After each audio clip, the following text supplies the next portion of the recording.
Nous voilà à la leçon 5, l'avant-dernier pas pour la fin de ce module 3. Franchement, en allant de vidéo en vidéo, moi-même, je suis transformé, métamorphosé et je prie que ce soit véritablement votre cas.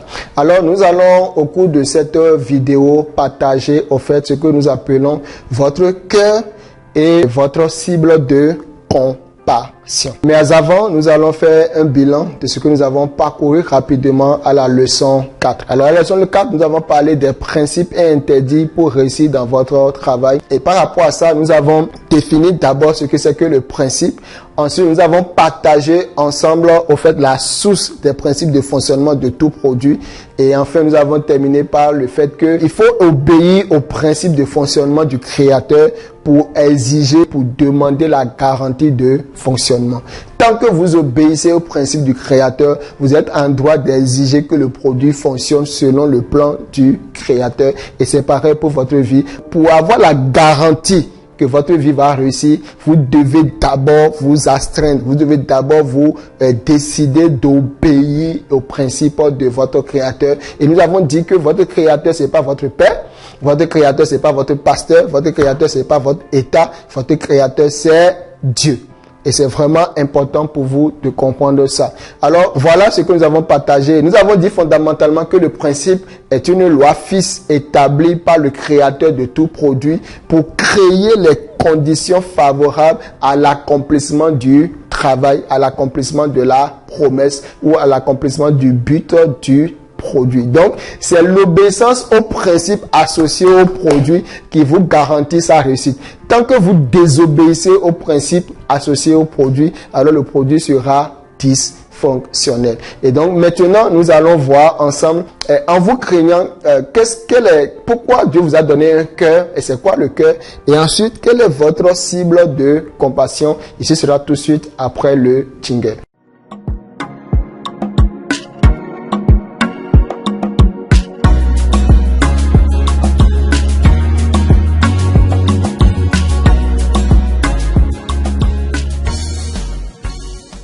Excellence, vous le savez, prions ensemble.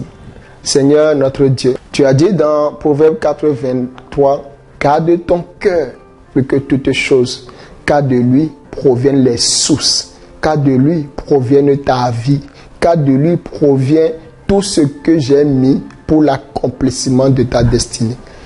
Et Père, nous sommes là. Nous sommes à cette leçon où nous voulons examiner cette pensée. Nous voulons examiner ce principe de garder son cœur.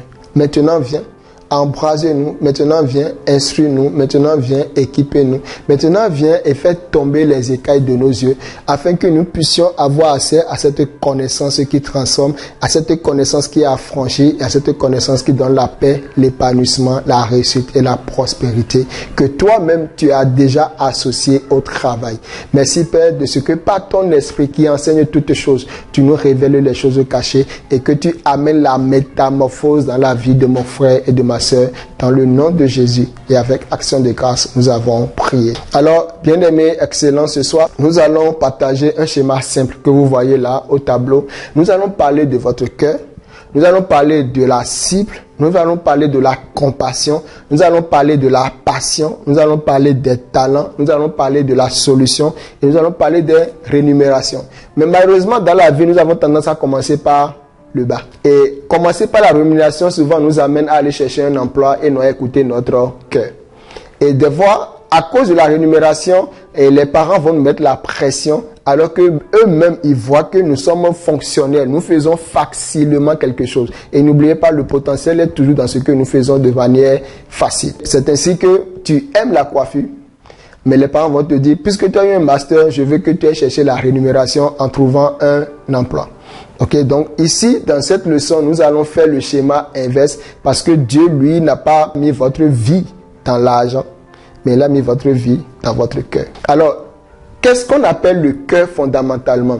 Et lorsque, par exemple, je vous dis, je viens au cœur de l'histoire, vous allez voir que je viens à la partie la plus importante de l'histoire. Donc, le cœur représente un endroit capital, un endroit vital. Déjà, même le cœur de l'homme, sur la chair de l'homme, lorsque vous percer le cœur de l'homme et qu'il n'y a pas d'assistance médicale, alors cet homme va mourir. Pourquoi? Parce que l'élément vital, l'élément qui propulse le sang, l'élément qui alimente tous les organes du corps a été atteint. Donc le cœur représente les sources de la vie.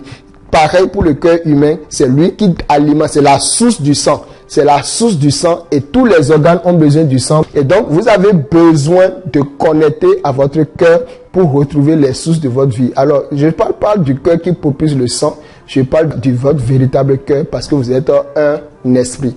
Et donc, quand on parle du cœur de l'homme, on est en train de parler de son esprit. Dans votre esprit, Dieu a tout localisé. Mais au fait, votre travail ne commence pas à votre nouvelle naissance. Vous naissez déjà avec votre travail, mais votre travail est activé à votre nouvelle naissance.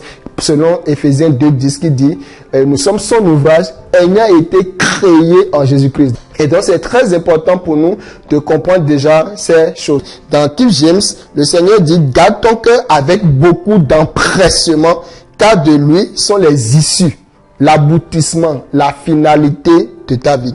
Et dans Ostéval, il est dit, garde ton cœur plus que toute autre chose qu'on puisse garder. Donc on garde, car c'est de lui que procèdent les sources de ta vie. Matthieu nous dit, garde ton cœur de tout ce dont il faut se garder, car de lui procèdent les sources de ta vie. Il faut comprendre ici que votre vie provient pas de votre salaire. Votre vie provient pas de votre maison. Votre vie provient pas de tout ce que vous pouvez mettre dans la voie, mais votre vie provient de votre être. Donc de votre identité. Et c'est très important, ok? Et tout ce qui est dans le monde, la convoitise des yeux, la convoitise de la chair, tout ce que vous voyez, a tendance à vous déconnecter de votre cœur. Alors je vous pose une question aujourd'hui. Si vous devez écouter votre cœur, serez-vous en train de faire ce que vous faites comme activité? Je reprends ma question. Si vous devez écouter votre cœur et non vos besoins, si vous devez écouter votre cœur et non vos besoins, et non vos rêves, mais votre cœur, et non la pression familiale, et non la pression de la société, si vous devez écouter votre cœur, serez-vous en train de faire l'activité que vous faites actuellement? Mais la vérité, c'est que les sources de votre vie se retrouvent dans la réponse à cette question. C'est exactement comme ça que Dieu a mis dans votre cœur votre cible. N'oubliez pas, on a dit que avant que tout produit ne naisse, c'est qu'il y a un besoin, il y a une cible qui a besoin de ce produit. Et c'est là que le Créateur se met au laboratoire pour non seulement faire exister le produit, mais après pour manifester le produit. Donc, vous n'existez pas, vous n'êtes pas manifesté pour chercher votre cible, mais c'est parce que votre cible existe que vous avez été manifesté. Et cette cible se retrouve dans votre cœur. Et c'est lorsque vous vous connectez à votre cœur que vous pouvez vous connecter à cette cible. Maintenant, qu'est-ce qui va se passer dans votre cœur? C'est qu'à chaque fois que vous voyez cette cible, il naît dans votre cœur ce qu'on appelle la compassion. Moi, j'ai compassion des personnes qui ne réussissent pas leur vie. C'est pourquoi ma mission est d'aider les gens à réussir leur vie. Je ne conçois pas, même quand j'étais petit, je disais, c'est insulter Dieu que d'être pauvre. Je ne connaissais pas Dieu au niveau où je le connaissais actuellement. Mais pour moi, je disais, c'est pas normal qu'un riche ait un enfant pauvre. C'est pas normal, c'est une insulte. Ça veut dire que cet enfant n'a pas voulu se soumettre à son père, apprendre de son père, suivre les conseils de son père. Parce que si son père devenait riche, c'est que son père passait par un processus qui l'a amené à s'enrichir. Et si cet enfant arrive juste à s'humilier, il pourra capter tout ce que son père a pu acquérir pour devenir riche. Et il ne peut pas être pauvre. Donc, un enfant pauvre d'un père riche est un enfant rebelle. Et donc, c'est des choses que moi je disais.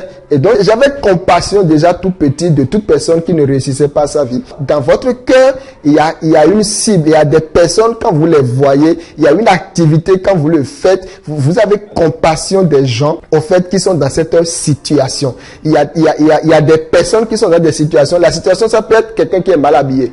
La situation, ça peut être quelqu'un qui souffre dans son foyer. La situation, ça peut être une femme qui ne se connaît pas. La situation, ça peut être plein de choses. Mais dès que vous êtes confronté à cette situation, c'est comme si une compassion naît dans votre cœur. Vous devez faire attention car c'est dans votre cœur que se trouvent les sources de votre vie. Le Seigneur dit, je ferai l'homme à mon image et à ma ressemblance. Regardez ce que le livre de Psaume dit dans Psaume 116:5. L'Éternel est miséricordieux et juste. Notre Dieu est plein de compassion.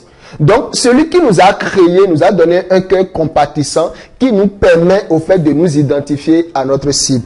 Et lorsque Jésus est arrivé, il a solutionné à chaque fois qu'il faisait des miracles, on voyait très souvent qu'il était ému de compassion. Et j'ai pris plusieurs versets. Dans Matthieu 9, 36, la Bible nous dit, voyant la foule, il fut ému de compassion pour elle, parce qu'elle était languissante et abattue comme des brebis qui n'ont point de berger. Et on l'appelle le bon berger. Donc, en tant que berger, lui, quand il regardait les gens là, comme toi et moi on regarde les gens, lui ne regardait pas avec les yeux du corps, mais il regardait avec les yeux du cœur. Donc lui voyait des personnes qui étaient sans berger. Pourquoi? Parce que son travail lui parlait dans son cœur. Quand on prend Matthieu 14, 14, il dit, quand il est sorti de la barque, il vit une grande fille émue de compassion pour elle et il guérit. Vous voyez, c'est que à chaque fois que la compassion te permet de te connecter à la cible, maintenant le travail va te permettre d'être la solution pour la cible.